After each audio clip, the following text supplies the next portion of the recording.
앞으로 1시간 정도 중대재해처벌법에 대해서 말씀드릴 김재명입니다. 반갑습니다. 날씨도 추운데 많이들 참석하셨네요.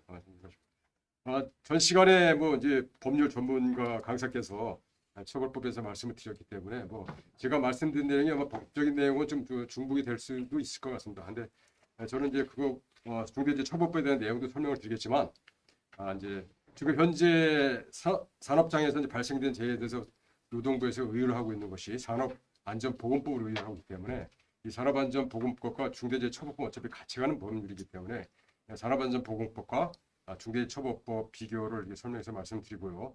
그다음에 이제 Q&A 정도 좀 말씀을 드리고 그다음에 그 재해 사례를 제가 한 2건 정도 집어넣습니다.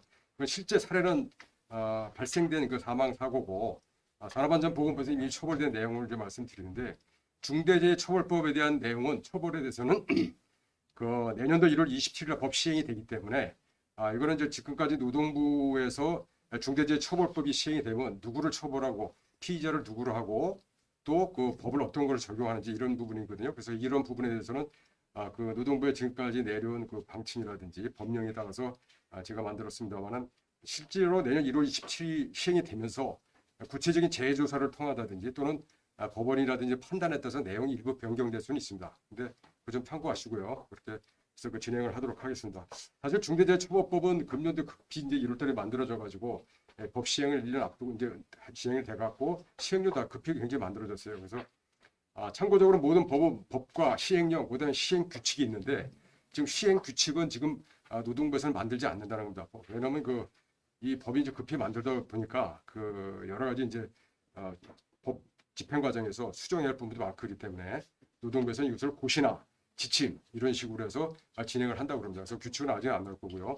그래서 내년 1월 27일 시행을 앞두고 이제 사업장에서는 굉장히 걱정들이 많습니다. 과연 뭐 이게 중대재해처벌법이 되면 사업주가 정말 구속을 하는 것이냐, 뭐 전부 다 처음에는 다들 그 구속 그렇게 하는 걸로 좀 알고 있잖아요. 그래서 1년 이상 징역 이렇게 돼 있기 때문에. 근데 이것도 마찬가지 산업안전보건법과 마찬가지로 처벌 규정 근로자가 사망했을 때 1년 이상의 징역, 그러니까 한선을 둔 거죠. 구속형이 결정될 때는 1년 이상 징역을 하고 또는 10억 원 이하의 벌금에 처한다 이렇게 됩니다. 법 이제 둘 중에 하나 처벌할 수 있다는 불구속으로 벌금에 처벌할 수 있고 또 병과로 법원의 판단에 따라서는 구속과 동시에 또 벌금도 같이 부과할 수 있다는 것이 이 산업안전법과 약간 좀 다른 부분입니다. 그래서 실제로 이제 뭐 법 시행이 돼봐야 알겠지만 지금 그렇습니다. 건설 현장 같은 경우가 제일 걱정을 많이 하고 있어요. 왜냐하면 건설 현장 같은 경우는 전국적으로 그 현장에 건설 현장이 많잖아요. 아파트 공사라든지 이런 게 특히 이제 예를 들면 현대건설 같은 데는 전국적으로 한 200개, 300개 정도 현장이 있는데 그 현장에서 사고가 발생돼서 사망자가 발생됐을 때 물론 현장 소장이 안전보건 총괄 책임에 따라서 산업안전보건법의 처벌을 받지만 중대재해처벌법은 누굽니까? 대표자 그 현장 소장이 처벌받는 게 아니잖아요. 우리 법상으로는 현대건설 대표이사가 처벌받게 되어 있는 거거든요. 그럼 그 건건에 대해서 사업 대표자가 과연 처벌받아야 되냐 이런 문제 때문에 지금 건설사에서는 내년 1월 27일 시행인지 앞두고 1월 달에 어차피 날씨가 춥고 동절기라 공사가 잘 안 된다. 그래서 이제 농담스러운 얘기들끼리 하는 것이 1월 달까지는 공사를 좀 안 하고 있다가 다른데 이게 법 시행되면서 처분 보는 거 보고 한번 봐야겠다. 뭐 이런 식으로 그런 얘기도 좀 나오고 있을 정도로 걱정이 많습니다만은 너무 걱정하실 필요 없고요. 우리가 이제 중대재해처벌법에서 우리 이제 사업주가 행할 안전보건 체계 확립이라든지 조치 이런 거에 대해서 평소에 나름대로 열심히 준비하고 하시면은 어떤 문제가 사고가 발생되지 말아야겠지만 사고가 발생됐다 하더라도 그런 그 자료라든지 안전보건 활동한 내역을 백데이터 해가지고 수사기관이라든지 법원에 제출을 하면서 최소한 그 피해를 사업주가 받는 불이익을 경감시킬 수 있다고 저는 판단이 됩니다. 일단 중대재해처벌법 개요 잠깐 말씀드리고요. 저는 아까 말씀드린 노동부 회장과 한 40년 정도 근무를 했고요. 지금 현재는 노동부 이제 산재 재심사위원회라고요. 근로복지공단에서 산재 처리를 하는데 거기서 불승인 되면 심사 청구를 거쳐서 마지막 최종적인 하는 데가 이제 노동부 재심사위원회입니다. 그래서 거기서 불승이 되면 이제 행정소송으로 가는 거죠. 그래서 주로 뭐 다루고 있는 것은 정리가 지사나 이런 데서 처리가 안 된 뇌심혈관 질환, 근골격계 질환, 그런 자살 사건 이런 거에 대한 산재 승인 여부를 이제 하고 있습니다. 주요 경력은 노동부의 감독 주로 근로감독관과 산업안전감독을 많이 했고요. 주로 산재와 산업 안전 업무를 좀 주로 했습니다. 최종 근무지는 서울지방노동청 산재예방 지도과정을 그대로 이제 마무리를 하고 지금 현재 이제 안전협회 자문위원으로 있습니다.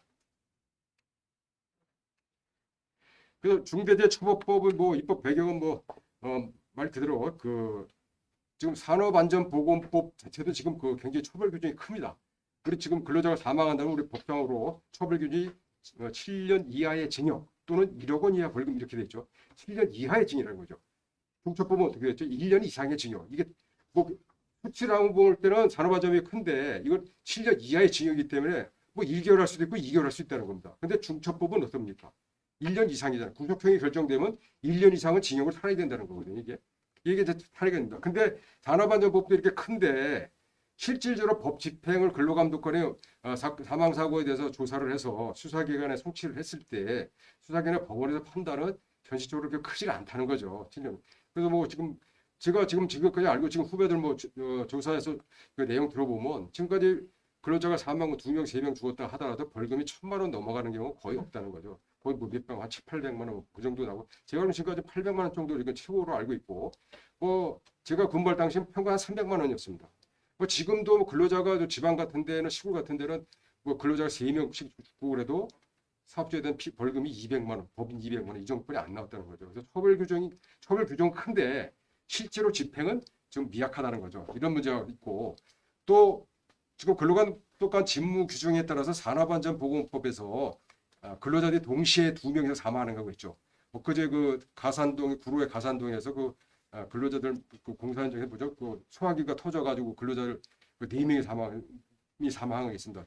처음에는 2명 사망했는데 치료받던 사람이 2 죽어서 4명이 이제 사망하는데 그런 사건 같은 경우에도 사실은 바로 구속영장 신청을 노동부 근로감독은 의무적으로 하게 돼 있어요. 근데 영장 신청을 해도 확실한 명백한 사업주에 대한 제재적 규란한 게 없다 그러면은 잡을 게 없다 그러면 또 합의가 됐다든지 이러면은 구속이 잘 안 된다는 겁니다. 실제적으로. 그래서 실제로 7년 이하의 징역이라는 조항은 있습니다만은 실제로 구속이 잘 안 된다. 평균 챙편이지만 5건 안쪽 5건 평균 해봐야 그 정도뿐이 안 되는. 저도 근로감독하고 과장을 하면서 실제로 저는 구속 사건을 딱 2번 해봤습니다. 실제 구속을 시켰어요. 했는데 그 사람들도 좀 기억하실지 모르시지만 2013년도 7월달에 한강 노량진 쪽에서 배수지 공사하다가 근로자들이 7명이 죽은 사망해서 물에 이제 침수되고 장마철인데 침수된 사건이 있습니다. 그때 저는 3박 4일 동안 저는 우리 노동부에서는 근로자가 사망 바로 조사하면 되는데 이 사람들이 한 명만 이제 시체로 발견이 되고 6명이 물속에 잠겨 있다 보니까 생사를 알 수 없으니까 계속 현장에 3박 4일 동안 물 퍼내는 동안 이제 대기하고 그때 굉장히 큰 사건이었죠. 저희가 이제 영장을 신청했는데 그 당시만 해도 현실적으로 원청과 하청 공사 현장은 대개 원청과 하청으로 이루어졌습니다. 근데 하청의 사업주는 당연히 구속이 될 줄 알았는데 원청까지 구속이 됐어요. 그래서 원청 현장 소장 구속, 하청 현장 소장 구속을 했는데 이게 다 안전관리 총괄 책임자죠. 대표자가 아니라 이 사람들 했는데 실제로 원청 현장 소장은 7개월 살고 나오고 하청 현장 소장은 1년 6개월 살고 났다는 거예요. 7명씩이나 죽었는데도. 그게 7년 이하의 징역이지만 그렇게 처벌은 그렇게 크지 않다는 거죠. 그래서 노동부에서 구속을 하긴 하는데 처분은 실질적으로 구속은 잘 이루어지지 않는다. 이런 거 짓고 그래서 여기 나온 대로 실제로 구속을 했다가도 평균 9개월 정도 벌금 평균도 한 500만 원 정도뿐이 안 나오다 보니까 산업안전법을 아마 강하게 만들어놔도 처벌이 약하다 보니까 특히 이제 처벌 대상은 누굽니까? 산업안전보건법은 관리 감독자나 안전관리 책임자 또는 안전보건 총괄 책임자를 하다 보니까 사업주가 빠져나간다는 거죠. 대표이사가 처벌을 안 받는다는 거죠.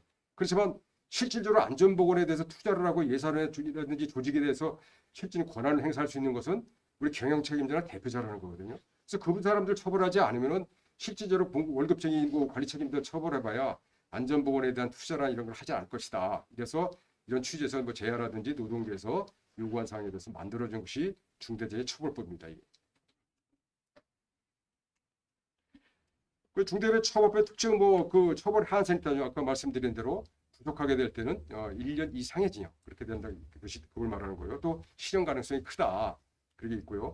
그다음에 이제 행위자 외에 처벌을 한다는 것은 관리 책임자는 처벌하는 거 외에 관리 책임자는 현장 단위 처벌을 하겠죠. 그렇지만 그와 동시에 더불어서 산업안전으로 이제 행위자를 처벌하고 중처법에 의해서는 대표이사나 경영 책임자를 처벌할 수 있다.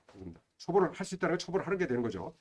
그다음에 징벌적 손해배상이라는 것은 이 사고가 나서 이런 문제가 발생됐을 때 피해자가 입은 피해액의 5배 범위 내까지 보상을 배상을 할 수 있도록 이렇게 좀 규정을 좀 만들어놨습니다. 이거는 물론 사업주의 그 기관이나 법인의 고의라든지 중대한 과실이 입증이 돼야지 됩니다. 그다음에 고액의 벌금, 뭐 1년 이상의 징역 또는 10억 원 이하 벌금 이렇게 돼 있는데 양벌 규정으로 법인에 대한 그 규정은 어떻게 됐었죠? 사망했을 때는 50억 원 이하 벌금, 직업병이라든지 부상을 입었을 때는 10억 원 이하 벌금 이렇게 돼 있다는 거죠. 그래서 50원은 굉장히 큰 거잖아요, 법인은.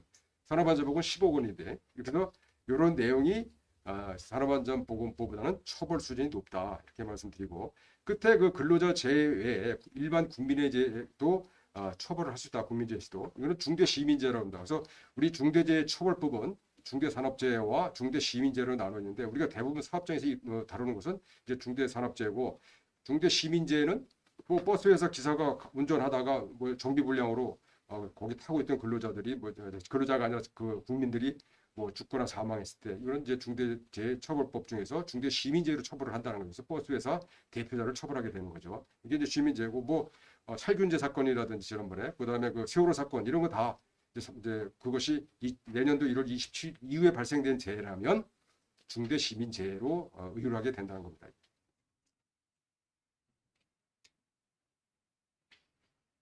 여기 요거 내용에 대해서 뭐 앞에 분이 이제 설명을 드렸을 것 같고 이거 전 중요한 것만 말씀드리겠습니다. 중대산업재해 중에서 두 번째 뭐 당연히 중대산업재해라면 사망재해죠. 사망재해인데 사망재해가 아니더라도 동일한 사고로 6개월 이상 치료가 필요한 부상자 2명 발생했다. 그러니까 작업자들이 일하다 작업 발판에 둘이 올라가서 작업하다 발판이 끊어져 가지고 둘이 떨어져서 다쳤다. 그 사람 죽지 않은 거죠. 그죠? 그렇지만 이건 중대재해라는 거죠. 중대산업재해 여러분. 우리 산업안전보도 마찬가지. 산업안전보에는 3개월 이상의 치료가 요하는 자가 동시에 2명 이상 발생된 죄를 중대재해로 봐서 사망하지 않았더라도 노동부의 감독관은 조사에 착수해서 자가중지 사법처리를 하고 있습니다. 그래서 이것도 중대재해처벌법도 또 동일한 얘기죠. 그래서 동일한 사고는 6개월 이상 치료가 필요한 부상자 2명 이상 발생된다. 근데 여기서 주의할 것은 이겁니다. 6개월 이상 치료가 한 사람 다쳐서 6개월, 한 사람 8개월 나왔다. 그럼 당연히 이제 중대산업재해를 보는데 한 사람은 6개월, 한 사람은 4개월. 이거는 중대산업재해에 해당은 되진 않아요. 근데 이 4개월 진단 받은 사람이 치료를 받다가 치료가 4개월에 안 끝난 거예요. 그래서 치료 연기 신청을 해서 근로복지부에서 치료 연기 신청해서 치료 연기 결정이 돼서 2개월 더 치료받다가 6개월이 되는 순간 이건 바로 중대산업재해로 전환이 된다는 거죠. 이때는 우리 담당자들은 빨리 노동부에 즉시 보고를 해서 지체 없이 보고하게 되죠. 중대재해는. 그래서 노동부에 보고를 해서 그때 노동부는 조사에 착수해서 이제 또 중대재해처벌법과 산업안전법 처벌을 하게 되는 거죠. 그래서 이걸 놓치지 마셔야 될 것 같고요. 그다음에 동일한 유해인으로 인한 직업성 질병 중 1년 이내 3명 발생했다. 동일한 유해 요인이라는 것은 우리 지금 직업병에 대한 것은 중처법에 지금 24가지로 이제 정해놨죠. 그래서 뭐 벤젠이라든지 뭐 발암물질 여러 가지 나와 있는데 여기서 동일한 유해 요인이라는 것은 예를 들면 이런 겁니다. 그 벤젠의 예를 들어보세요. 발암물질이 이 벤젠으로 직업병이 발생이 됐는데 이건 시간과 장소를 초월한다는 겁니다.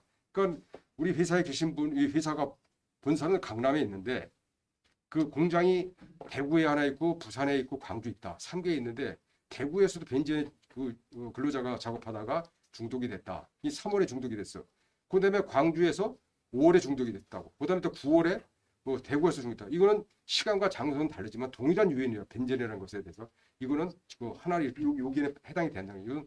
이건 1년 이내에 이루어졌다면 이 조항에 해당이 돼서 중대재해처벌법으로 조사를 받고 처벌을 받게 된다는 거죠. 그래서 동일한 유해인이라는 것은 시간과 장소를 떠나서 얘기한다는 거죠. 앞에 거는 동일한 한 번의 사고를 얘기하는 거고요. 이렇게 하시면 되겠습니다. 근데 요즘 특히 이제 다행스러운 거는 우리 사업하시면 다행스러운 건 여기 직업성 암이라든지 뇌심혈관 질환, 그다음에 근골격계 질환을 제외한다 이렇게 되어 있습니다. 이 조항에 대해서 굉장히 지금 노동계에서 굉장히 반발을 많이 했던 건데요. 여기서 직업성 암뿐 아니라 뇌심혈관 질환은 것은 우리가 뇌출혈, 뇌졸중, 심근경색 이런 거죠. 지금 제가 가끔 심사 나가는 데서 하는 것이 주로 이 뇌심혈관 질환입니다. 이 뇌심혈관 질환은 나이 이런 거 관계가 없어요. 젊은 사람들이 일하다가 그냥 책상 푹 쓰러지고 있다. 제가 근무하는 지금 이제 대한산업안전 자문위원회인데 거기 회장께서도 그저께 갑자기 쓰러졌어요. 집에서 출근하다가. 그래서 거의 뭐 뇌심혈관을 줬는데 뇌출혈 그 상태 직전에서 뭐 다행스럽게 응급조치가 잘 돼가지고 저거 지금 입원하고 계신데 이런 겁니다. 이런 나이와 관계없이 주로 우리가 얘기하는 것이 산재로 인정받으려면 과로라든지 스트레스 이런 것이 인정이 되어야 되는데 그래서 이거 관련해서 이제 뇌심을 가지는 산재로 인정을 받으려면 여러 가지 요인이 있습니다. 근데 지금 이제 정부에서는 여기에 대해서 각 노동 근로복지공단 지사에서 처리 기준이 다르기 때문에 객관적인 기준을 최근에 만들었습니다. 그래서 이 등을 어떤 거냐면 뇌출혈로 쓰러졌다. 그럼 쓰러진 날로 해서 역산해서 12주를 거꾸로 역산해서요. 그 사람 근로시간이 12주 평균, 일주 평균이 60시간이다. 또는 4주 평간해서 64시간이다. 이렇게 시간을 딱 정해요. 그래서 그랬을 때는 바로 인정해서 산재치료를 해주고 있습니다. 또 60시간이 안 되더라도 52시간만 넘으면 업무부담 가중 요인이 하나도 있으면 해준다. 업무부담 가중 요인이라는 것은 교대제 근무라든지 휴일 근무 또는 그 근무 일정이 이치기 곤란한 거 또는 열악한 작업 환경에서 근무한다. 이런 요건이 하나만 되면 해주는 거로. 그러니까 노사간에 싸울 일이 없는 거죠.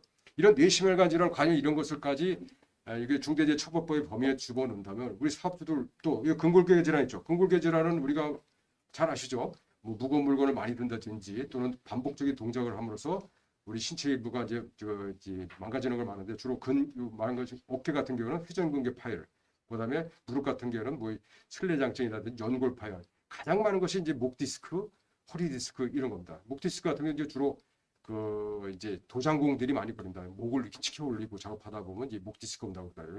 숙이는 것보다. 그다음에 이제 용접공들은 쪼그리고 앉잖아요. 그 쪼그리고 앉다가 보면 이제 무릎이 나가고 하는데 이런 것까지 과연 이걸 한다 그러면 이것이 직업병을 받지 1년에 3건 났다고 해서 사업주를 처벌할 수 있느냐. 또 이것은 사업주의 과실관계 또 재해와의 인과관계를 명확하게 객관적으로 따지기가 어려운 부분입니다. 그래서 이런 건 법원에서도 논란이 되기 때문에 직업병 범주에서 24개 종류의 그 직업성 범주에서 제외를 시켰습니다. 이거 참고로 하시면 되겠습니다. 중대시민제는 뭐 한번 읽어보시고 거의 비슷한 내용입니다. 뭐 사업적 경영심사 이건 다 이제 뭐 말씀을 드렸을 거고요. 여기 중앙행정기관, 지방자치단체, 지방공기업, 공공기관 중에 해당이 된다 있습니다. 중앙행정기관은 좀 뭐 이런 노동부, 국토부 다 그거 말하는 거고, 지방자치단체는 마포구, 강남구 이런 구청을 말하는 거고요. 지방공기업이라서 뭐 상주사업본부 또는 주로 여기 지자체에서 운영하는 시설관리공단 이런 것이 이런 게 되어 있습니다. 공공기관 같은 경우는 근로복지공단, 뭐 산업안전공단 이런 것을 말하는 거죠. 이런 기관도 마찬가지 중처법이 다 적용이 된다는 겁니다. 그래서 지금 뭐 저도 이게 직접 이게 피부에 와닿다는 걸 느낀 게 제가 전에 서울청에 근무할 때 같이 이제 있던 그 반장이 노동부 감독관인데 감독관이 이번에 승진을 해서 노동부 본부로 갑자기 발령해서 갔어요. 기술직인데 왜 그래? 노동부도 이 중처법에 대응하기 위해서 이 중처법을 취급하는 그 팀이 만들어졌습니다. 그 팀장으로 발령해서 갔어요. 그래서 지금 어떻게 보면 안전관리자로 간 거죠. 그래서 이게 국가기관도 마찬가지입니다. 우리 공무원들도 근로자기 때문에 근로자들이 이런 법을 위반해 다쳤을 때는 처벌을 받는다. 처벌을 누가 받나요? 장관이 받는다는 거죠. 그죠? 기관의 책임자이기 때문에. 지방자치단체는 누구야? 시장이나 구청장이 되는 거고, 공공기관 장이라면 근로복지공단, 근로복지공단 이사장이 된다는 거예요. 그래서 지금 국가기관이나 공공기관도 이 중처법에 대응하기 위해서 팀을 만들고 조직을 만들고 다 준비하고 있다는 겁니다. 사업교육, 우리 사기업만이 아니라요. 그래서 이제 우리가 이제 중처법에서 우리 사업주가 피해를 안 보려면 조치할 것이 재예방에 필요한 인력이 예산 등 안전관리 체계 구축이죠. 그다음에 방지대책 수립, 이행, 그다음에 3번의 중앙행정기관, 지방자치제가 관계법에 따라 개선 시정을 명한 사항, 그다음에 안전보건 법령에 따른 의무에 필요한 관리사항 유치 이렇게 되어 있습니다.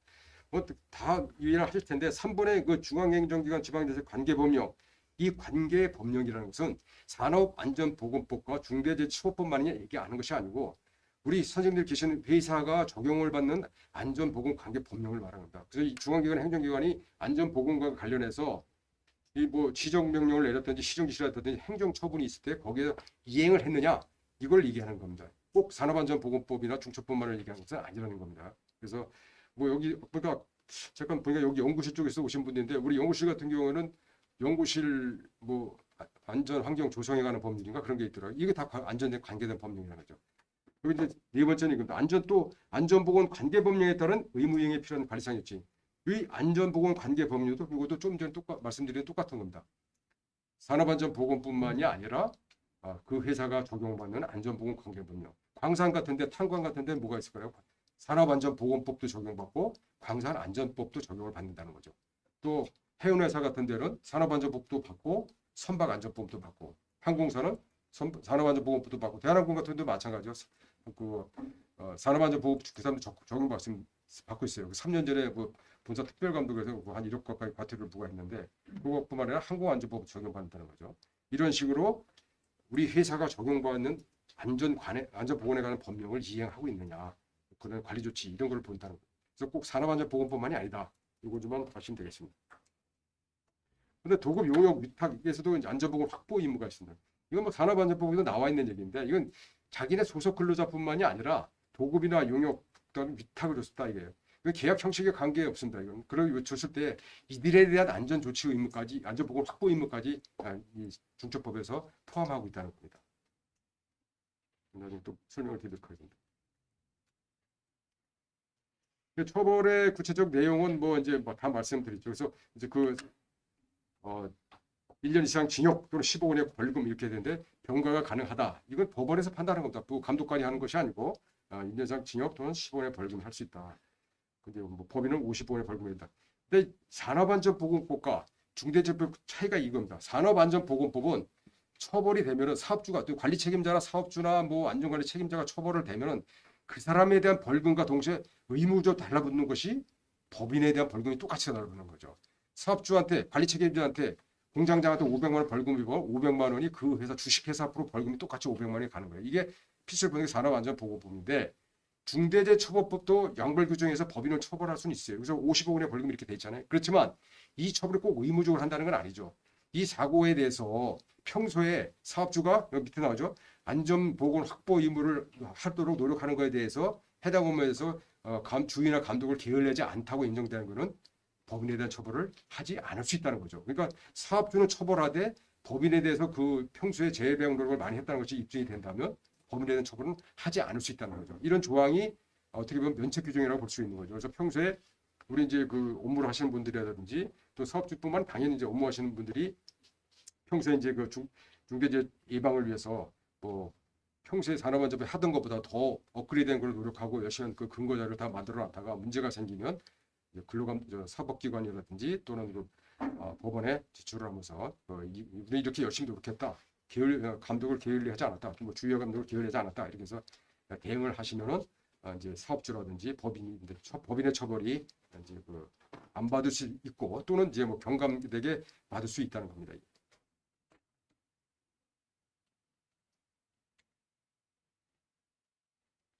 중대시민 처벌 구체적 내용도 이것도 한번 처벌 규정 한번 보시고요.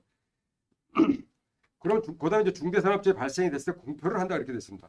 지금 산업안전보건법에도 지금 내용은 나와 있는데 이거는 고용노동부 장관은 안전보건 확보 의무를 위반해서 중대산업재해가 발생했을 때는 법원의 확정판이 있는 경우에 해당 사람의 명칭이라든지 뭐 사고 원인 발생 개요 그다음에 이런 거에 대해서 또 5년 내 중대재해가 몇 건 났는지 이런 것을 공표를 하도록 되어 있습니다. 이것은 뭐 관보라든지 또는 공단 홈페이지, 노동부 홈페이지에 이렇게 되어 있는데 이 목적은 이런 겁니다. 그 공표라는 것은 뭐 큰 의미는 없잖아요. 근데 이거는 이런 그 공표를 하면서 그 사업주의 명예나 신용에 대한 그 위협을 함으로써 약간 실추시키는 거죠. 그걸 위협함으로써 간접적으로다가 사업주가 근로자들의 안전보건 확보를 위해서 강제할 수 있도록 이행을 하도록 강제하는 간접적인 제재 조치가 되겠습니다. 그리고 또 이제 이거는 이제 법원의 확정 판결이 있어야 된다는 거죠. 수사기관에 노동부에서 중대재해처벌법으로 검찰에 송치했다 하더라도 무혐의 처벌을 받다든지 혐의 없는 거로 떨어지는 경우가 많이 있습니다. 뭐 노동부에서 산업안전법으로 이권해서 넘기더라도요 무조건 다 처벌받는 거 아니에요. 무혐의에 대해서 오는 것도 많이 있어요. 그러면 이랬을 때는 처벌받은 게 아니잖아. 이럴 땐 공표가 안 된다는 할 수가 없다는 거예요. 확정 판결이 있다. 그러니까 유죄를 인정받았을 때는 이렇게 공표를 하도록 되어 있다는 겁니다. 산업안전법에 이렇게 좀 되어 있습니다. 그런데 손해배상 책임은 아까 말씀드린 대로 법인이나 기관의 중대재해로 고의나 과실이 인정이 돼가지고 중대재해가 발생됐을 때는 법인이나 기관은 그 중대재해 손해를 입은 사람에 대해서 피해액의 5배 이내까지 배상을 판결할 수 있다. 배상 책임이 있다 이렇게 됩니다. 근데 이것도 마찬가지입니다. 법인이나 기관이 평소에 그 안전보건 확보 의무를 노력을 한 것을 게을리하지 않았다는 것이 입증이 되면은 이건 아니고 일반 배상 책임으로 전환이 됩니다. 그래서 이런 조항인데 이런 조항이 사실은 이 사업주에 굉장히 부담이 되는 겁니다. 우리가 일단 사망재해가 발생이 되면은 검찰에서 그리고 법원에서 당사자가 합의를 한 걸 요구해요. 우리 감독관들이 사건 조사를 해서 사망재해 조사해서 검찰에 송치하려고 그러면 송치할 때 그래요. 먼저 검사가 제일 먼저 물어보는 것이 이 사건 당사자 간에 합의가 됐습니까? 이걸 물어본다. 합의가 돼야지 자기도 마음 편하게 쉽게 벌금 얼마 좀 치고 그냥 마는 겁니다. 뭐 벌금 부과하고 마는데 안 그러면 부담스러운 거예요. 그러니까 자꾸 그러면 이제 합의가 안 되면 자꾸 이제 보강 수사를 지시해요. 뭐 어떤 것도 조사하거나 어떤 거 조사하고 뭐 이게 그 딜레이가 되는 거죠. 그래서 이제 이때 합의를 할 때 대부분의 일반적으로 합의는 그 뭐 우리가 이제 원칙적으로 보면 뭐 민법에 의해서 호프만식에서 뭐그 사람 뭐 죽은 사람의 나이라든지 가족 뭐 임금 이런 거 과실 여부 따져서 하는데 일반적으로 쿨하게 할 수 있는 것이 심플하게 할 수 있는 것이 이런 겁니다. 뭐 이 사람이 산재를 얼마 받았냐 거기에 따라서 뭐 배를 준다든지 또 2분의 준다 이런 식으로 대충 이렇게 해서 정리를 해요. 그렇고 대부분 이제 산재보상금 보험금 말고도 근제보험에 가입이 돼 있기 때문에 뭐 사업주는 큰 부담이 없고 조그만 위로금 쪽으로 해서 합쳐서 하는데 근데 이런 조항을 중처법이 이런 조항을 만들어 놨으니까 이런 만약 이런 조항을 유족들이 이런 사람이 안다면 당사자 간의 합의가 잘 안 되겠죠. 그러니까 우리 뭐 애빠가 사망했는데 뭐 지금 뭐 다섯 배까지 받을 수 있다 그러는데 이러면 이게 사업주는 조금만 주려고 그러고 유족 측에서도 많이 받으려고 합의가 잘 안 될 수가 있다는 거죠. 그래서 이런 데는 이제 전문가의 좀 도움이 필요할 것이다 이런 생각이 좀 듭니다. 근데 이런 것도 손해배상 책임도 그 법이나 기관의 중대한 과실이 인정이 된다는 거죠. 중대한 과실이 인정이 안 되면 의미가 없다는 거죠. 그래서 이것도 법원에서 굉장히 이제 판단을 중요시하겠죠. 중처법은 뭐 이제 그 5명 이상인 사업만 적용이 된다. 5명 미만은 적용이 안 된다는 거고 50명 이상도 적용이 되는데 50명 미만은 이제 그 3년간 유예가 된 거죠. 근데 산업안전보건과 중처법을 한번 비교를 해보겠습니다. 어차피 산업자 현장에서 산업재해가 발생이 되면 노동부에서는 일반 감독과에서는 일반 산업안전감독과에는 이제 산업안전보건법으로 조사를 하고 중대재해처벌법에서는 광역중대재해관리과로 처벌을 하는데 이게 좀 그 조사 부처 관할에 대해서는 아직까지는 논란이 많이 있습니다. 뒤에 설명을 드리는데 일단은 그 보호 대상은 산업안전보건법은 하여튼 근로자죠. 근로자고 특수형태 근로자까지 포함됩니다. 특수형태 근로자라는 것은 그 근로기준법 적용을 받지 않는데 뭐 대가를 목적으로 일을 하는 사람인데 사고도 많고 그러니까 정부가 이 사람들에 대해서 특히 이 정부에서 이제 만들어준 거죠. 산재보상보험법에도 가입을 할 수 있도록 해주고 사고가 났을 때도 보호를 해줄 수 있도록 사업주가 처벌받는 거죠. 그래서 뭐 주로 특수형태 근로자라면 우리 골프장 캐디라든지 모험 모집인 또 학습지 교사, 택배기사 뭐 이런 사람들 말하는 겁니다. 이런 사람들도 법 적용이 된다 그리고 하고요. 그다음에 근데 여기 이제 그 보호대상자 여기 중대재해처벌법은 다 근로자인데 세 번째 보면 수구빈이라고 있습니다. 수구빈이라는 것은 우리가 하청업체 우야지나 이런 책임자를 말하는 거죠. 어떻게 보면 하청업체 사장을 말하는 거예요. 이런 사람들로 어떻게 보면 사업주 개념인데 산업안전보건법자로 처벌 대상은 아닌데 이 사람들이 다치거나 사망했을 때도 법 적용을 받는다는 거죠. 중대재해처벌법은. 이게 약간 다른 거고요. 산업안전보건법은 근로자를 한 명 고용하는 순간 바로 산업안전보건법이 적용이 됩니다. 그래서 가끔 이제 저도 현직에 있을 때도 그렇게 일을 보면 이러겠어요. 그 퇴직을 얼마 앞두신 분들이 이제 그 시골에 가서 잘 좀 이제 와이프하고 전원 생활을 해본다고 전원주택을 짓는 경우가 있어요. 이럴 때 이게 이제 도급배의 의미인데 그 지면서 자기가 좀 멋있게 집은다고 이 공사의 모든 과정을 자기가 다 관여하는 겁니다. 그래서 뭐 땅 팔 때 그 토목공사도 자기가 업자를 불러다가 일시키고 이렇게 해라 저렇게 하고 뭐 형철공사, 전기공사, 인테리어공사 자기가 다 참여하면서 지시를 하는 거예요. 이럴 때는 이 사람은 건축주가 아니라 건축주가 되는 거죠. 건축주가 되는 거죠. 시공자가 아닙니다. 건축주가 돼서 만약에 이런 공사를 하다가 근로자가 뭐 떨어져 사망하는 근데 1층이나 2층짜리 짓는데 가끔 보면 그 사망하는 경우가 많이 있더라고요. 그 지붕공사라든지 사다리에서 떨어져가고 뭐 하반신 마비가 되는지 그러면 이거 완전 전원주택다가 그냥 전원주택 짓는 공사 다 날려버리거든요. 산재보험도 또 가입도 또 안 돼 있더라고요. 보면 이럴 때 산업안전보험은 바로 적용이 된다는 거죠. 그래서 그 공사를 주관해서 했던 그 건축주가 산업안전보건법 적용을 받고 이렇게 된다. 만약에 이제 이 법이 확정이 돼서 근로자 있고 5명 이상이 된다면 이것도 이제 중대재해처벌법에 적용을 받게 되겠죠. 근데 그 공사를 업자한테 맡긴 겁니다. 공사업자 딱 맡겨서 이거 10억 원에 다 공사해줘. 그리고 자기는 딱 손 띄고 가끔 나가서 보기만 하고 그 나중에 완공이 됐을 때 가서 검수만 하는 거죠. 이럴 때는 이건 나는 발주자로 빠지는 거예요. 도급이 아니라는 거예요. 나는 처벌이 안 된다는 거예요. 사고 나면 처벌이 안 받는 거예요. 이게 도급이라는 거거든요. 그래서 지금 이제 제가 하나 뭐 부탁받아서 좀 정리하고 있는 중에 하나가 최근에 그 사망사고인데 한전에서 발주한 공사인데 발주가 한전이라고 보는데 실제로는 이거 아닌데요. 이 전기공사업체 근로자가 그 전기 솔로 이거 하다가 농가에서 이제 뭐 의뢰가 들어와서 그걸 하다가 이 접지봉이 닿아갖고 감전돼서 사망을 했어요. 근데 전기공사 업체죠. 과거에는 이 전기공사 업체만 처벌했으면 됐어요. 현장 대리인이 오셔서 대리인하고 법인만 처벌하면 됐는데 지금 이제 성남지방노동청에서 좀 조사를 하고 있는데 갑자기 그 한전도 입건을 한다는 거예요. 한전의 거기는 이제 한전의 대표자는 아니고 이제 관리 책임자니까 한전의 지사장이라고 그러대요. 그 지사장을 처벌한다는 거예요. 그 갑자기 왜 그러냐 했더니 이 공사 당시에 한전의 감독관이 나가서 그 지켜보고 있었다는 거죠. 그 지켜보고 감독을 했다는 거예요. 이렇게 하라고 저렇게. 이걸 바로 공사에 참여를 했기 때문에 지시 감독을 했기 때문에 우리 산업안전보건법이 20년도에 시행되는 것이 전면 개정이 됐잖아요. 이 도급의 범위가 굉장히 확대됐습니다. 그래서 하여튼 우리 공장도 회사도 마찬가지고 이 뭔가 업자한테 들어갖고 완전히 발주자로 빠지면 괜찮은데 내가 참여하고 감독하고 관여하고 이렇게 지배관리가 있다 그러면 이거는 바로 도급으로 아주 처벌을 받는다는 거예요. 그래서 한전도 갑자기 한전이 원청이 된 거죠. 원도급이 되고 그 전기공사업체는 하청이 되고 둘 다 입건이 되고 있는 거예요. 그러니까 한전에서는 지금 뭐 노무사 선임 3명씩 선임해서 우리는 도급인이 아니다. 발주자다. 옛날에 발주자 개념이었어요. 근데 그 성남지청 감독관이 정확히 본 거죠. 당신 나와서 감독하고 있으면 당신은 신법에 의해서 도급인이다. 처벌받아야 된다. 그래서 지금 뭐 사망자랑 정기 감독을 하는데 뭐 전기공사업체는 이미 감독을 끝났는데 지난주에 한전까지 나가서 또 감독을 하고 감독을 일단 나가면 뭐 거의 과태료 뭐 사법 처리 하니까 그래서 지금 뭐 좀 실갱이를 하고 있는데 이런 겁니다. 이 도급 관계. 그래서 도급과 발주. 그래서 우리 이제 사업장 내에서 제가 참고적으로 말씀을 드리면 우리 회사 내에서 만약에 어떤 회의장을 리모델링 공사한다 할 때 이 리모델링 업자한테 완전히 줘서 나는 관여하고 나중에 검수만 한다 이러면 나는 발주로 빠지는 거예요. 근데 발주를 주고 나서 자기가 뭐 계속 와서 뭐 거기 공무팀이나 직원이 와갖고 야 이거 이렇게 저렇게 뭐 안전교육도 시키고 뭐 이러면 이거는 나는 도급으로 들려들어가는 문제가 되면 도급인으로 들어가는 거예요. 그래서 여기 우리 회사의 그 공사를 했기 그 사람도 회사의 책임자 처벌을 받는다는 거죠. 관리 책임자로. 그래서 이 도급 관계가 좀 복잡해졌습니다. 그래서 이런 분을 잠깐 참고로 말씀을 드렸습니다. 그다음에 그 산업안전보건법에 이제 그 재정의는 단 거로 다 말씀을 드렸는데 여기 3개월 이상 요행이 필요한 부상자 이렇게 되죠. 이것도 말씀드렸고. 근데 그 부상자 또는 직업적 질병이다 동시 10명 발생했다. 산업안전법에.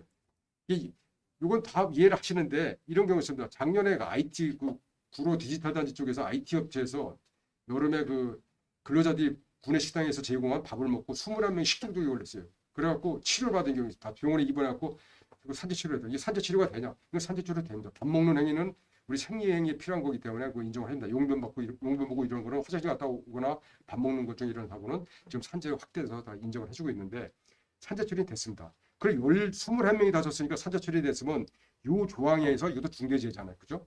이 중대재해 조사를 그럼 중대재해 발생 보고를 해야 됩니까? 이건 바로 보고해 주셔야 돼요. 이거 해 주셔야 되는데 이거에 대한 조사는 이걸 조사를 저도 물어보세요. 저도 그럼 이거 중대재해인데 조사를 해야 되냐? 식중독 걸린 거. 그래서 저도 잘 모르겠다. 그래서 노동부 본부에 확인해 봤더니 보고만 받고 그 조사는 하지 마라. 그래서 처벌을 안 했은 경우가 있는데 이런 경우에 있습니다. 이게 중대재해는 중대재해라는 거예요. 그래서 하여튼 근로자가 이런 1, 2, 3번에 해당되는 것은 지체 없이 보고하게 됐습니다. 지체 없이. 지체는 즉시 보고를 하는 거죠. 오늘 사고 났다. 제시 사고 났다. 그럼 오늘 보고해야 된다는 거예요. 과거에는 이 24시간이라는 그 객관적 기준이 있는데 이번에 법 바뀌면서 그걸 애매하게 만들어놨어요. 근데 감독관이 하루 이틀 정도 늦은 거는 그냥 봐줬어요. 그냥 뭐 보고 늦지 않은 걸 했는데 이게 이제 노동부 본부도 감사원 감사를 받는데 감사원 감사에 적발이 됐다는 거예요. 지적이 돼서 이거 지체 없이 보고인데 왜 이게 어떻게 된 거냐 이렇게 해가지고 날짜가 지나가면 그건 지연 보고로 된다는 겁니다. 그래서 보고 늦게 하면 어떻게 되죠? 중대재해 발생 보고를 늦게 하면 3천만 원의 과태료를 부과하게 돼 있는 거예요. 그래서 납기 내에 내면은 20% 감면해서 2,400만 원을 낸다는 거죠. 그러면 그 회사는 사고가 중대재해 발생이 돼갖고 조사하기 전에 이미 2,400만 원 내고 시작을 해야 돼. 과태료나 무슨 뭐 전가 기록 남는 건 없는데 2,400만 원이라는 경제적 피해를 보고 들어가고 또 그러니까 어때 그 금액은 나중에 검찰이나 법원에 가서 처분받는 게 아까 말씀 1,000만 원은 아직 안 된다고 그러잖아요. 그거보다도 더 많은 금액을 낸다는 거죠. 그래서 즉시 보고해야 된다. 이거는 뭐 간과하시면 안 될 것 같고요. 또 하나 문제 적은 것이 중대재해 발생 보고를 했으니까 산업재해 조사표를 안 내도 되지 않느냐 이런 게 많이 놓치는 경우가 있어요. 이 감독관들이 또 와서 쪽집게같이 짚고 700만 원씩 과태료 부과를 합니다. 우리 산업재해 조사표 미제시는 700만 원 과태료죠. 근데 중대재해 발생 보고를 했다 하더라도 중대재해가 발생된 날부터 한 달 이내에 산업재해 조사표는 꼭 내주셔야 된다는 겁니다. 이걸 많이 간과하시더라고요. 그래서 이거 하나 말씀을 드렸습니다.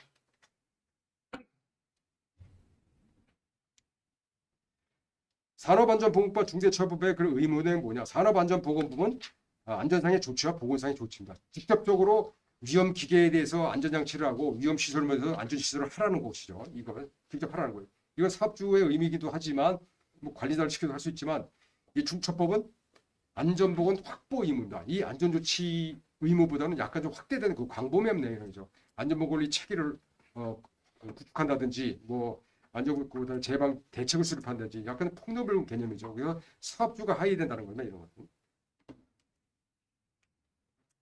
뭐 처벌 규정은 이제 말씀을 드리는데 여기 이제 이걸 가끔 저한테 이제 물어보는 친구가 있습니다. 산업안전보건법에 그 사망은 당해 7년 이하의 징 1억 원의 벌금 이렇게 돼 있는데 안전보건 조치 위반으로 5년에 징 5천만 원의 벌금 이게 무슨 조항이야? 어떤 때 쓰냐? 이겁니다. 지금 노동부에서는 사업장에서 산재 사고가 발생됐다고 다 조사를 하지 않습니다. 사망대에만 조사를 하고 있어요. 지금 현재는. 제가 감독 갈 때는 손가락 한 마디 이상 잘리기 시작하면 그때부터 조사했거든요. 그다음에 진단 기간으로 해서 56일, 그다음에 84일, 그다음에 120일 이렇게 하다 지금 없어졌어요. 일반 사고를 조사 안 한다. 사망대만 조사를 하는데 가끔 사망대가 아니더라 조사하는 경우가 있습니다. 이건 뭐냐면 그 다친 사람이나 그 다친 사람의 가족이 사업주를 상대로 노동부나 경찰에 신고나 고소 고발을 내는 거였어요. 진정을 내는 거였습니다. 왜 낼까요? 보상이 잘 안 된다는 거죠. 물론 다쳐서 골절이나 이러면 치료 끝나고 다 나오는데 뭐 기계 다쳐 손가락이 절단됐다. 뭐 장애가 죽지 않아도 장애가 손목이 절단됐다. 이런 거 많이 나오잖아요. 이럴 때 사람 사망하지는 않았지만 산재보상금 나오지만 별도로 보상을 이제 서로 당사자 합의가 이루어지는데 합의가 잘 안 이루어지는 겁니다. 사업주가 조금만 돌려든지 또는 이런 장애가 발생되지 않았다 하더라도 병원에 입원했는데 뭐 회사의 사장이 한 번도 오지도 않는다든지 또 관리자가 나타나지도 않는다 이러면 이제 서운한 마음에 내가 다친 게 뭐 기계 안전장치가 안 돼서 다쳤는데 한 번도 아버지 않는다. 안전교육도 한 번도 안 받았다. 뭐 건강진단 받은 적이 없다. 이렇게 쭉 써갖고 그냥 노동부에 내는 겁니다. 또 거기에 공인노무사 이런 사람들이 또 붙여가지고 이제 그 사람들 더 써줘가지고 내는 겁니다. 이럴 때는 근로자가 사망하지 않았다 하더라도 노동부 근로감독은 조사에 바로 착수해서 거의 조사에 착수하면 거의 바로 사법 처리를 합니다. 당사자가 합의가 그 전에 이루어졌다 하더라도 나와서 감독관이 뭐 적발하면 안 할 수가 없거든요. 지적이 안 될 수가 없기 때문에 바로 사법 처리를 된다. 이때 조항이 이 5년에 5천만 원의 벌금 이렇게 된다는 겁니다. 노동부 감독관들이 사업장의 안전점검이나 감독을 나갔을 때 법 위반상이 확인돼서 사법 처리하는 거 있습니다. 2013년 5월 19일부터는 노동부 근로감독관이 안전점검이 아니라 안전감독으로 나갔을 때 감독이라는 곳에 나갔을 때에 사업장에 안전상의 조치 의무 한 건 여기 뒤에 나옵니다만은 583개 조항 중에 한 건만 적발이 돼도 즉시 사법 처리되고 지금까지 이제 운영되고 있습니다. 이것이 저도 지금 현직에 있을 때부터 이거는 이제 없애야 된다. 너무 좀 심하지 않느냐. 사업주가 미처 따라가지 못한 안전조치를 갖다 그거 안 했다고 불시감독 나와서 사법 처리한다는 것은 문제가 있냐. 뭐 전과자 만들고 이건 문제가 있다 이렇게 했는데 노동부에서는 그 제도로 인해서 중대재해가 많이 감소됐다고 판단해서 계속 유지하고 있다는 겁니다. 그래서 이 제도가 이제 우리 산업안전보건법 뒤에 보시면 안전보건 기준에 관한 규칙 680개 조문이 있습니다. 그 중에 583개 조문은 가장 필수적인 조항이죠. 뭐 기계 안전장치 시설물, 바닥에 개구부가 덮개가 안 돼 있다. 여기 뭐 전기 시설이 있잖아요. 전기 시설에 대해서 뭐 들어온 입구에 배전반에 우연 차단기를 안 달았다든지 또는 그 분전함이 외함이 철제인 경우에 근로자의 감전위험 방지를 위해서 접지를 뽑아줘야 되는데 접지 안 뽑아. 이거 비용 얼마 안 들어가는 거잖아요.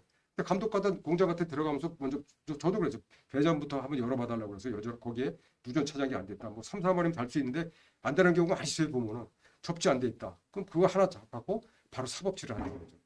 그래서 제일 많이 이제 애를 먹는 것이 이제 건설 현장입니다. 건설 아파트 공사 현장 같은 경우는 어저께 콘크리트 쳤는데 난간에 미처 못 따르는 경우가 있어요. 근데 감독관들은 나와서 뭐 그죠?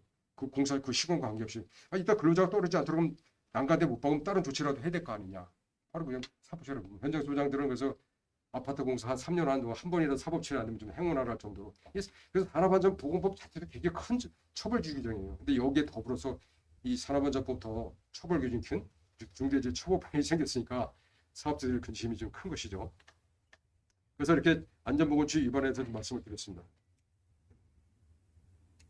리스크는 아까 보니까 이거에 대한 말씀을 많이 드린 것 같고요.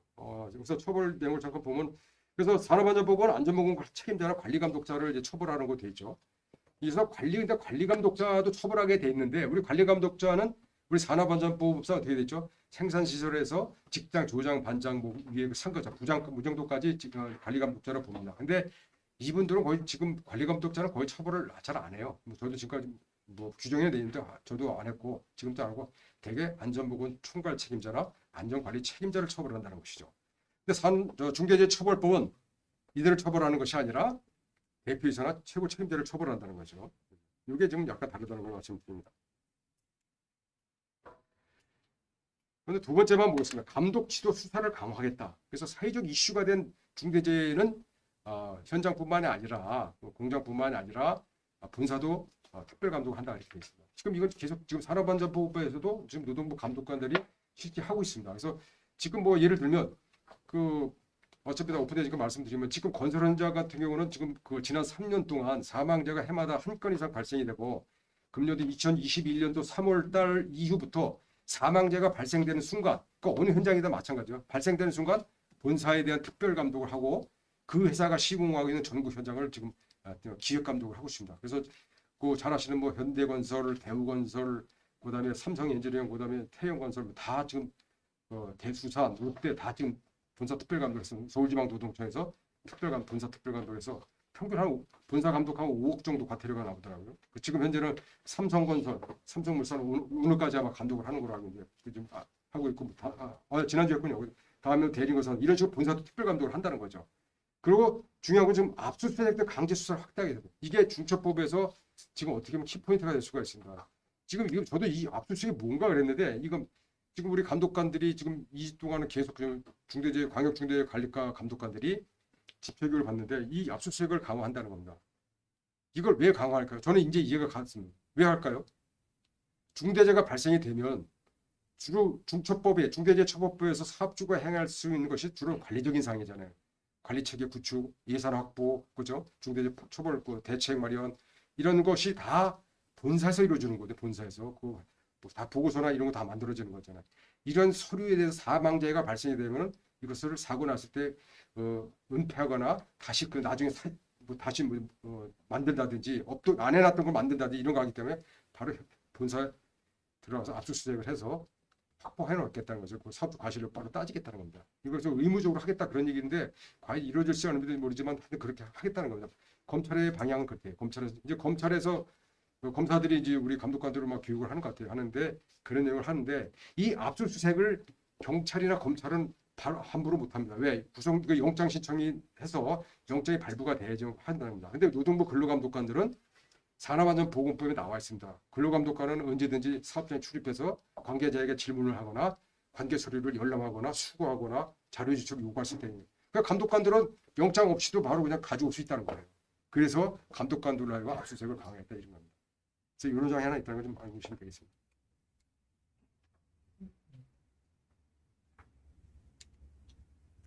자, 그럼 이제 사고가 났을 때에 처벌을 어떻게 해야 되냐? 중처법과 산업안전 모두 적용이 되는데 이런 겁니다.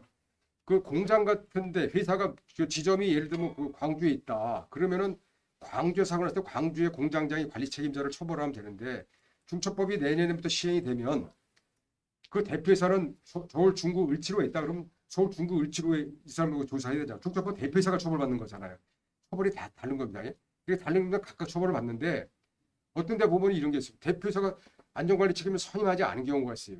그럴 때는 광주에서 사고 났다도 대표사도 산업안전부 처벌을 받고 또 그 서울에서 그 중처법에서 서울에 있는 대표가 중처법으로도 처벌을 받는다는 겁니다. 그럼 이 대표자는 산업안전법으로 처벌받고 중대재해 처벌 두 가지로 받는 거잖아요. 그럼 처벌이 각각 나가느냐? 그건 아니고 지금 현재까지 나와 있는 안으로는 두 개가 똑같은 피의자가 동일할 때는 상상적 경합이다 그래가지고 산업안전보건법과 중대재해처벌법 중 가장 처벌 기준이 큰 것이 뭐냐면 산업안전보건법에서 쓴 처벌 기준이 큰 것이 중대재해처벌법이기 때문에 중대재해처벌법 하나로만 처벌한다는 거죠. 그렇죠? 피의자가 같을 경우에는. 근데 피해가 다를 경우 아까 좀 전에 말씀드린 대로 저쪽은 공장장을 처벌하고 산업안전처벌로 중대재해처벌법으로는 대표자를 처벌하던 피의자가 다르잖아요. 이들 각각 나간다는 겁니다. 그럼 법인에 대한 건 어떤 거냐? 이 법인에 대한 것도 확정이 안 됐다고 그러더라고요. 묻지가 확인해보니까 법인도 그러면 산업안전보건법 당연히 법인에 따라 붙는다고 그랬잖아요. 그러면 그 공장장이 처벌받았다는 공장장에 나간 벌금만큼 또 법인의 벌금이 나가는데 중대재해처벌도 법인이 또 처벌받는다 그러면 사업주도 처벌받으면서 이 사업주에 따른 그 중대재해처벌법에서 법인이 벌금이 똑같잖아요. 그럼 이때 각각 부과되느냐? 아니면 이것도 법인도 마찬가지 두 개로 하나만 하느냐 이런 문제가 발생합니다. 일대는 지금 논란은 반반입니다. 지금 이게 둘 중에 하나가 처벌 규정이 있건 중대재해처벌법에 의한 법인 처벌 규정으로 해야 된다는 의견이 있고 또 하나는 법의 취지가 다르기 때문에 각각 해야 된다 이렇게 나오는데 요거는 아직 시행이 안 됐기 때문에 지금 어저께까지 내가 노동부에 확인을 해봤는데 이거는 안은 그런데 이제 시행이 돼봐야 된다. 아직 구체적인 안은 안 나왔다고 합니다. 내년 아마 1월 20일 시행이 되기 때문에 그 전에는 아마 정리가 될 거라고 좀 생각이 됩니다. 그래서 그 둘 중에 하나일 것이다 이렇게 말씀드립니다. 징벌적 손해배상은 제가 아까 말씀드렸고요. 이것도 한번 참고로 한번 읽어보시고요. 공표도 말씀드리고. 그래서 일단 중대재해처벌에 따라서 이제 우리가 해야 할 것은 뭐냐? 그러면 그때 안전보건 확보 의무죠. 그래서 4가지가 있는데 그 중에서 시행령에 대해서 9가지 좀 나와 있는 게 있습니다. 그래서 안전보건 목표와 경영발전을 설정해야 된다. 그러니까 대표이사는 당장 이제 바로 이게 만들어야 돼. 안 만들면 지금 만드셔야 돼요. 대표이사의 우리 22년도 안전보건 경영발전 뭐냐? 목표는 뭐냐? 이걸 만들어서 그 슬로건도 하나 내놓고 그다음에 이런 것을 갖다 회사 홈페이지라든지 인터넷 같은 데 게시하거나 또 이 수석 근로자뿐만 아니라 협력업체 근로자들이 출입하면 이 사람도 알 수 있도록 하고 또 전광방 같은 것을 설치한다든지 이런 식으로 하도 뭔가 액션 취해야 되는 거 이제부터는 해놔야 된다는 거죠. 그렇게 하고 또 그 유해인력 점검 개선할 수 있는 뭐 업무 절차를 마련하고 이런 것은 이제 위험성 평가로 가름하기 때문에 위험성 평가를 하시면 될 것 같고요. 그다음에 안전보건에는 전문 인력을 배치하고 충실한 업무 수행해야 된다. 이거는 지금 현재 다 법적으로도 안전관리자, 보건관리자 선임돼 있잖아요. 이 사람들이 충분한 업무 수행할 수 있도록 겸직하지 않고 할 수 있도록 충분한 예산과 권한을 줘야 된다는 거죠. 옛날에는 그냥 뭐 권한을 안 줬지만 실제로는 예산 권한을 줘야 된다. 그다음에 적정 예산을 편성하고 집행관리 체제를 마련해야 된다. 이 적정 예산은 평소에 우리가 그 사업장에서 안전보건에 관한 예산을 1,000만 원 확보해놨다 그러면 뭐 중처법 시행된 내년에는 1,500이나 2,000 정도 해서 업그레이드 돼가지고 예산 확보하고 실제로 이것이 다른 용도로 쓰이지 않고 순수한 안전보건 용도로만 사용될 수 있도록 그 체제를 만들고 이건 뭐 다 구체적으로 가시화해놔야 된다는 겁니다. 그다음에 그 상실에서 500인 이상 경우는 안전보건에 전담적으로 돈내다. 이거는 이겁니다. 이것도 이제 많이 질문들을 많이 하셨는데 전체 근로자 수 우리 회사가 뭐 서울, 부산, 대구, 광주에 다 있다. 근데 각각 사업장 단위 하는 거지. 그거 다 합쳐야 되는 겁니다. 그 합쳐서 500명이 넘으면은 그러고 500명이 넘고 그리고 그 사업장도 안전관리자, 보건관리자, 안전보건 담당자, 산업보건회의가 3명 이상 의무적으로 두는 게 돼 있다면은 전담 조직을 따로 만들어야 된다는 거예요. 따로 본사에 따로 2명 이상 둬야 된다는 거예요. 전담 조직 둘은 안전 자격이나 이런 관계 없습니다. 그냥 조직만 두 사람 이상 만들어서 그 사람들이 본사에서 전국의 사업장, 자기네 사업장을 다 안전보건을 통제하고 관리하고 이런 체제를 만들어야 된다는 겁니다. 그래서 이 안전보건 전담 조직 굉장히 많이들 물어보셔요. 그 상식으로 500명 이상인데 전 자기네 사업자 전체를 다 합친다. 전국에 있는 거. 그다음에 안전보건의 법적 의무자가 3명 이상을 말한다. 이렇게 말씀을 드립니다. 그래서 이 조직은 꼭 필요하시다 이렇게 말씀을 드리고 그다음 반길 이상 종사자 의견을 청취하고 개선 방안을 마련해다 이렇게 되고 이거는 뭐 안전보건위라든지 보건이라든지 또는 협의체를 통해서 해도 가름한 거로 됩니다. 근데 중대산업재해 대응 절차 등을 마련하고 반기장 확인 점검한다. 중대재해가 발생됐을 때 어떻게 조치해야 되냐, 뭐 구호 조치는 어떻게, 대응 조치는 어떻게 하느냐, 그렇죠? 그다음에 이제 기타 그 안전보건 조치는 그 이후 어떻게 해야 되냐 이런 조치를 체계적으로 만들어서 비상 훈련도 하시고 이렇게 실제로 해봐야 된다는 거예요. 이런 체제만 만드는 것이 아니라 실제 훈련도 해봐야 된다. 그래서 이렇게 하는 것을 다 그 백셋하고 서류를 만들어 놓고 다 만들어 놔야 돼요. 뭐. 동영상을 찍어놨든지 사진을 찍어서 해갖고 해놨다가 유사시에는 그걸 갖다 이제 수사기관에 지출하고 법원에 지출하면서 우리 피해를 최소화해야 된다. 이런 말씀드립니다. 그리고 명약 위탁할 때 이제 3대 평가를 어떻게 하는 기준을 만들어야 되는 거죠. 그래서 산업안전보건법에도 협력업체, 하청업체를 선정할 때 안전보건 수준이 된 사람을 이 계약하도록 되어 있잖아요. 여기서 중처법도 마찬가지입니다. 안전보건 관련돼 갖고 안전보건 수준이 높은 사람 업체를 협력업체로 체결될수록 기준을 만들어놔야 되는 거죠. 그래서 대표자는 그 기준에 의해서 계획에 체결되는지 확인하고 이렇게 하도록 되어 있습니다. 그래서 이상의 일련의 조항이 이제 대응 방안인데 실질적으로 이거는 뭐 사업주의 의무사항이지만 사업주가 직접적으로 점검하고 감독하고 일하는 건 아니에요. 뭐 점검 감독하면 좋겠죠. 하지만 뭐 사업하시는 분 다 손은 없지만 그 밑에 있는 체제는 안전관리자 이런 실무자를 통해서 하고 자기가 보고를 받으라는 거죠. 보고받고 미비한 사항이 있으면 거기다 다시 조치하고 조치한 거는 기록을 하고 다시 확인하고 이런 것을 다 만들어 놓으라는 겁니다. 그리고 항상 그 결제를 할 때 그 결제한 걸 해놓으시는데 전자결제인 경우에는 자기가 꼭 서명란이 있어야 돼. 대표자의 서명란이 있어야 된다는 겁니다. 되게 다 전자결제잖아요. 그때 대표자가 사인을 해야 된다는 거예요. 대표자가 안 해놓으면 그 아무 의미가 없습니다. 이렇게 아시면 되겠습니다.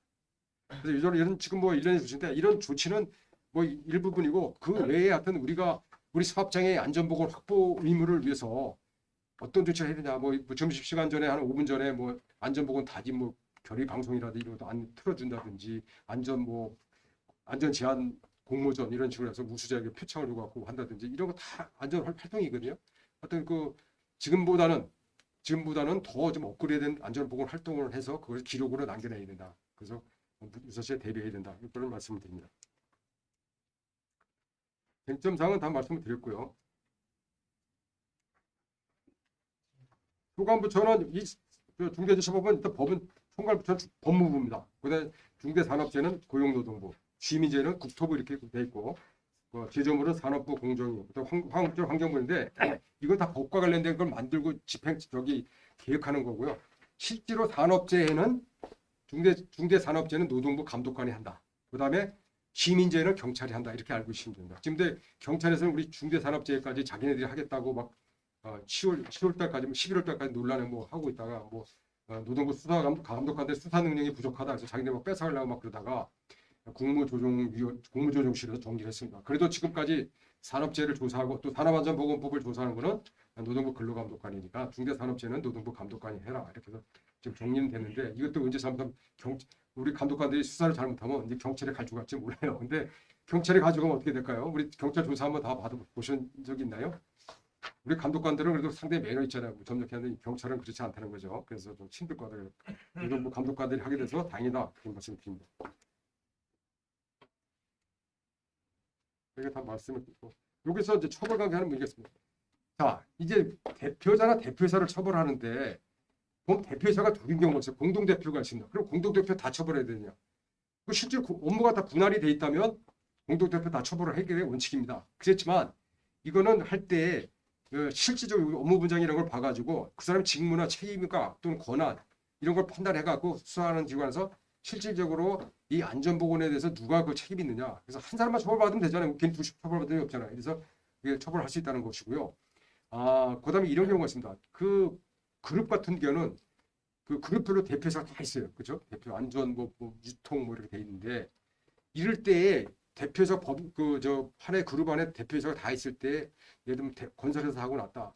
근데 실질적으로 법인의 회장인 오너가 이 대표자한테 권한을 준 것이 아니고 안전보건에 대해서 인력 차용이라든지 예산이라든지 뭐 조직 이런 거에 대해서 대표자한테 권한을 안 주고 회장이 다 결정을 하게 돼 있다. 회장 한다 이게 실질적인 권한으로 회장이 되는 거잖아. 이럴 때는 대표이사가 있다 하더라도 회장을 오너를 처벌한다는 거죠. 근데 대표이사에 각각 있을 때 대표이사에게 모든 권한과 책임을 준 것이 인정이 된다면 대표이사를 처벌하는 것이 맞다 이렇게 됐습니다. 그래서 금년도인가요? 5월달에 광주의 그 시내버스가 건물 철거하다 붕괴돼 연리금역 죽거나 사망했잖아요. 그때 그 현대산업개발이잖아요. 그때 이제 매스컴에서는 이 중첩법이 시행 전이고 이게 중첩법이 시행됐으면은 정몽규 씨 그 양반이 회장으로 처벌받을 거였는데 그건 아니죠. 대표이사 현대산업개발에 대표이사가 있고 건설사 대표이사가 있잖아요. 그 사람이 모든 책임과 권한을 가졌기 때문에 그 사람이 처벌받는데 그건 중대산업재해가 아니라 근로자가 죽은 건 아니잖아요. 시민들이 죽었는데 중대 시민재해일 거다 그래서 저도 그렇게 하는데 나중에 보니까 중대 시민재해가 아니에요. 그 사고가 원인은 뭡니까? 버스가 잘못된 건 아니잖아요. 공사하던 공사 현장이 붕괴가 된 거기 때문에 그거는 아까 시민재해 정의가 뭐죠? 원료나 시설물, 공중교통시설, 공중교통이용시설 그거에 난 것이 아니라 공사 현장의 구축물에서 난 거기 때문에 이거는 중대 시민재해도 해당이 안 된다는 겁니다. 그래서 그건 좀 잠깐 착각이 있었고요. 그래서 이렇게 좀 알고 계시고 그다음에 이제 안전보건 담당 임원이 있을 때 법에는 그렇게 또는 경영 책임자 또는 안전보건 담당하는 사람을 처벌할 수 있다고 되는데 이게 우리가 보면 큰 회사 같은 데는 안전보건 담당 임원이 있어요. 그래서 이 임원이 처벌받는 건데 실제로 지금 우리 감독관들을 교육을 받고 온 거 보면 이 안전보건 담당 임원을 처벌할 수가 없다는 겁니다. 안전보건 담당 임원이나 안전보건 담당 대표가 있다 하더라도 이 사람 처벌 안 한다는 실질적으로는 대표이사를 처벌하도록 그렇게 돼 있더라는 겁니다. 왜? 안전보건 담당 임원은 실질적인 권한과 예산, 그 사람이 안전관리자는 인력 충원을 자기 마음대로 하고 조직을 마음대로 늘리고 이게 권한을 안 주잖아요. 대표이사가 주잖아요. 그죠? 그렇기 때문에 담당 임원을 줘도 처벌을 대표이사를 한다는 거죠. 그래서 실제로 지금 저도 이제 건설 옛날 현장 뭐 현직에 있을 때고 건설사 본사사들 많이 알고 있는데 그분들이 이제 안전 그때 임원하던 분들이 이런 거예요. 중견기업체 대표이사 안전 대표 안전 부분 대표이사로 가더라고요. 그래서 왜 가나 그랬더니 오너가 자기 처벌받기 싫으니까 안전 담당 대표로 가. 우리가 말 바지 사장이 되는 거죠. 간단한데 그 사람은 저 아닙니다. 그 절대 그게 없습니다. 그 사람은 처벌받는 게 아니고 중처법에서 처벌받는 거는 그 오너가 처벌받는다는 거죠. 그걸 잘 모르는 거죠. 그리고 처벌을 한다 하더라도 자 아까 이거 중요한 겁니다. 그 안전보건 담당 대표를 처벌한다 하더라도 지금 여기 10억 원의 벌금 이렇게 돼 있잖아요. 그런 안전보건 담당 대표가 처벌할 때 자기 앞으로도 벌금이 나오잖아요. 만약 구속이 안 됐다 했을 때 구속돼서 그 사람도 가만히 있겠어요? 잘 빠져나가려고. 근데 만약 벌금이 부과됐다, 5억이 부과됐다. 그러면 그 자기 돈 자기가 내야 돼요. 자기가 안전보건 담당 대표가 자기 돈 내야 되는 거예요. 자기가 회사에 뭐 바지 사장일지 몰라도 이거는 회사에서 내줄 수가 없다는 겁니다. 뭐 법상으로 잘 아시겠지만 이거는 배임죄에 해당이 된다는 겁니다. 회사 돈 못 내주는 겁니다. 지금 건설 현장에서 현장 소장들 우리가 입건하면은 그 사람한테 뭐 500만, 뭐 700만 벌금 나오잖아요. 이거는 돈을 회사에 내주는 게 아니에요. 자기가 돈 내는 겁니다. 이게 뭐 비공식적으로 되고 뭐 자금을 만들어 낼지 몰라도 이거는 회사에 내줬다가는 배임죄에 해당이 되기 때문에 안 된다는 겁니다. 그래서 지금 그 일부 오너들이 착각하고 그래 뭐 이런 그 임원제도나 대표자를 만들었고 좀 책임을 면하려는데 그건 아니다. 이걸 말씀드립니다. 자, 그러면 이제 사례 2개만 드리고 끝내도록 하겠습니다. 지금 1시간 넘게 말씀드립니다. 이거 실제로 재해가 발생됐던 겁니다. 이건 노동부 서울 서부지청에서 조사했던 사건인데요. 골판지를 제조하는 업체에서 롤러에 근로자가 롤러에 말려 들어갔고 이제 끼어들어가 좀 대형 롤러에 이제 끼어 사망했는데 근로자는 55명입니다. 근데 별도의 안전관리 책임자가 선임이 안 돼 있어요. 이건 법적으로 선임이 할 의무가 없습니다. 100인 이상이어야 되기 때문에. 그럼 여기는 개인 기업이잖아요. 그죠? 공공기업사니까. 근데 사고 원인은 롤러의 안전장치가 안 돼 있다. 이거는 뭐 법에 나와 있는 건데 규칙에. 그래서 일단 산업안전보건을 뭐 처벌했던 내용입니다. 산업안전 처벌 대상은 누구냐? 여기 공장장이 없잖아요. 개인 기업의 대표자가 직접 처벌을 받는 겁니다. 그래서 이 사람 앞으로 벌금이 나온 거죠. 벌금이 나왔는데 법인에 대한 처벌을 할 수 없죠. 법인이 아니니까 그죠? 이 사람 대표자만 벌금 내고 끝난 거예요. 근데 이게 만약에 내년도에 중처법이 1월 27일 시행이 된다. 그러면 중처법으로 처벌을 받아야 되잖아요. 대표이사가 처벌을 받는 거죠. 그죠? 그래 이 대표이사는 좀 전에 말씀드린 산업법으로 처벌받고 중처법으로 처벌받잖아요. 벌금을 각각 내야 되느냐? 구속이 안 됐다고. 이거는 상상적 경험이기 때문에 지금까지 노동부의 방침은 이겁니다. 가장 큰 처벌 규정이 큰 중처법으로만 처벌을 받는다. 근데 사망자가 사업장에 발생되면 노동부만 조사하는 거 아니라 경찰도 조사하잖아요. 그렇죠? 경찰은 업무상 과실치사죄로 조사를 해요. 근데 업무상 과실치사죄는 경찰에서는 주로 대표자를 거는 경우도 있지만 대부분 그 사고를 유발시킨 사람을 입건을 해요. 그래서 뭐 동료 근로자가 과실이 있다 그러면 동료 근로자를 입건을 합니다. 근데 이런 규모가 작은 데는 대표자를 처벌할 수도 있겠죠. 그럴 때는 이 사람은 3가지 부분이 적용되죠. 과실치사까지. 이럴 때도 마찬가지로 3가지 중에 가장 처벌 규정이 큰 것이 중대재해처벌법인데 중대재해처벌으로 받는다는 거죠. 이렇게 하시면 되고요. 마지막으로 지게차 화물이 이제 낙하해서 사고를 합니다. 이건 이제 부산에서 났는데 부산에 이제 우리 노동부는 청 단위가 있습니다. 제가 했던 데가 저도 서울청이죠.